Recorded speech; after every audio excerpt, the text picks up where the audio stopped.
malipay kita, magpasalamat kita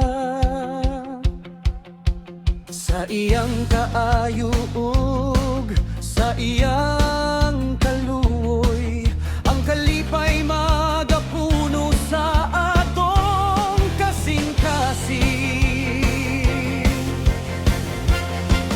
Maglipay, maglipay sa Ginoo, kini mao ang adlaw nga iyang gihimo.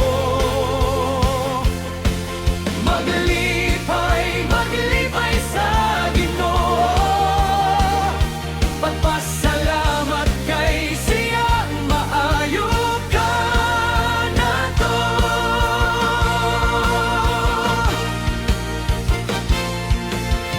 Sa buntag ug sa kagabion siya magapadayon, ang iyang presensya magahatag ug kalinaw. Hinimao ang adlaw, usa ka gasa